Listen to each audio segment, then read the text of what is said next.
अनचाहा विवाह में प्यार भाग 24। राघव वहां से निकलकर पार्किंग में आकर गाड़ी में बैठकर गाड़ी आगे बढ़ा देता है। अनिता जी छत पर खड़ी थी। मन में आज हमने ईशा के लिए गुस्से में बहुत कुछ दिया, भगवान सब ठीक करना। राघव अपने ऑफिस में आकर केबिन की तरफ आता है। उसके केबिन में 2 लोग आए हुए बैठे थे। राघव उनकी तरफ देखकर माफ करना, वो थोड़ी आने में देरी हो गई इसलिए। राघव अपने बैग से रुपए निकालकर उनके सामने रखकर वादा किया था 2 दिन पहले देने का, पर किसी काम में फंसने के कारण नहीं दे पाया। राघव रुपए उन दोनों के आगे करके गिन लीजिए पूरे हैं। एक आदमी रुपए अपने बैग में डालकर चिंता मत कीजिए, विश्वास है हमें आप पर और थैंक यू दोनों राघव से हाथ मिलाकर वहां से चला जाता है। राघव अपने केबिन में फोन लगाकर मानवी को केबिन में बुलाता है। मानवी थोड़ी देर बाद केबिन में आकर, जी सर आपने हमें बुलाया। हम वो अंजलि को कितने दिन लगने वाले हैं ऑफिस आने में? सर दीदी की तबीयत खराब। आहा मुझे पता है यह सब, मैंने पूछा कितने दिन और लगने वाला है, अगर ज्यादा दिन लगने वाले हैं तो मुझे अपने लिए नए सेक्रेटरी ढूंढना होगा। सर वो तो हम कैसे बता सकते हैं, हम आज ही दीदी से बात करके आपको बताते हैं। राघव मानवी के हाथों की तरफ ही बार बार देख रहा था। फिर हाँ मैं सर हिलाकर, ठीक है तुम जाओ और 1 कप चाय भिजवा देना। मानवी केबिन से बाहर आकर मन में आज अचानक सर को क्या हो गया है, अंजलि के बारे में इतने दिनों के बाद पूछा। मानवी के पास किसी का फोन आता है। हाँ सर काम हो गया है, चिंता मत कीजिए आप। मानवी वहां से निकलकर ऑफिस से बाहर चली जाती है। शाम का समय हो गया था। ईशा की नींद खुलती है। वो आंख खोलकर बेड पर बैठ जाती है। वो कमरे में खुद को देखकर हैरान थी। हम यहाँ कैसे आए? हम तो झील के किनारे। ईशा को याद आता है वहां राघव आया था, मतलब राघव हमें यहाँ सुला कर गए थे। ईशा बेड से उतरकर कमरे से बाहर आकर नीचे की तरफ चली जाती है। सोफे पर बैठी ज्योति होमवर्क कर रही थी। ईशा उसकी तरफ आकर, ज्योति बेटा आप कब आए स्कूल से? मम्मा आप सो रही थी तभी आए हम, दादी ने कहा आप रात भर से सोई नहीं है इसलिए आपको कुछ देर आराम करने दे। तो हमने अपने कपड़े चेंज कर लिया और दादी ने हमें खाना भी खिला दिया, फिर हम यही अपना होमवर्क करने के लिए बैठ गए।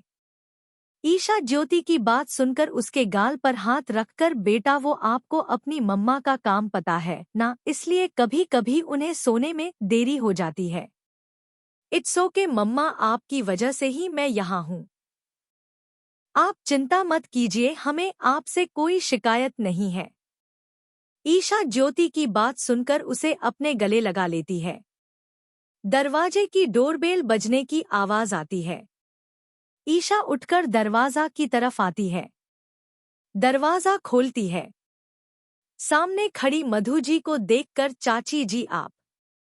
मधु जी मुस्कुराते हुए ईशा की तरफ देखकर, हाँ हम। ईशा साइड हो जाती है। मधु जी अंदर चली आती है।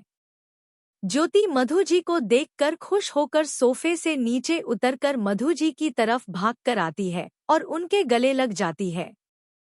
छोटी दादी हमने आपको बहुत याद किया। अरे मेरी बिटिया रानी, आपकी छोटी दादी ने भी आपको बहुत याद किया। उन दोनों को देखकर पास खड़ी ईशा मुस्कुरा रही थी। ईशा आगे आकर मधु जी के पैर छूकर आशीर्वाद लेती है। कैसी रही आपकी यात्रा? अच्छी रही बेटा, पर जाते समय थोड़ी थकान भरी रही, पर भगवान के दर्शन करने के बाद सारी थकान मिनटों में दूर हो गई। मधु जी सोफे पर बैठती हुई भाभी सा कहीं दिखाई नहीं दे रही है। हाँ माँ कुछ देर कमरे में आराम कर रहे हैं। अच्छा हम आपके लिए चाय बनाकर लेकर आते हैं। ईशा वहां से किचन में चली आती है। ज्योति मधु जी की तरफ आकर, छोटी दादी आप हमारे लिए क्या लेकर आई है? अरे हम तो ज्योति के लिए कुछ लाना ही भूल गए। मधु जी की बात सुनकर ज्योति उनकी तरफ देखकर कोई नहीं छोटी दादी हम आपसे नाराज नहीं है। ज्योति का उतरा हुआ चेहरा देखकर मधु जी अपने बैग से एक डॉल सेट जिसमें डॉल थी और उसके कुछ खिलौने वाला सामान था। ज्योति यह देखकर खुश होकर वाह यह तो बहुत ही सुंदर डॉल है, हम इसे मम्मा को दिखा कर आते हैं। ज्योति खुश होकर किचन की तरफ जाती है। किचन में आकर ईशा की तरफ आकर मम्मा यह देखो छोटी दादी हमारे लिए कितनी अच्छी डॉल सेट लाई है। ईशा झुककर ज्योति का डॉल सेट देखकर वाह यह तो बहुत सुंदर है, आपको एक और डॉल मिल गई। एक डॉल आपको छोटी नानी ने दी थी और दूसरी डॉल आपको छोटी दादी ने दी। छोटी नानी से ईशा को अनिता जी कहीं बात याद आने लगती है। एक बार फिर उसकी आंख में आंसू आने लगते हैं, पर पास खड़ी ज्योति उसे देख ना ले इसलिए जल्दी से अपनी आंसू को पोंछकर चाय को कप में छानकर बाहर लेकर आती है। ईशा चाय का कप मधु जी की तरफ बढ़ाती है। मधु जी ईशा को प्रसाद का बॉक्स देकर यह लो भगवान का प्रसाद और हम चाय पीकर कुछ देर आराम करने जा रहे हैं कमरे में। जी ईशा हाँ, मैं सर हिला देती है।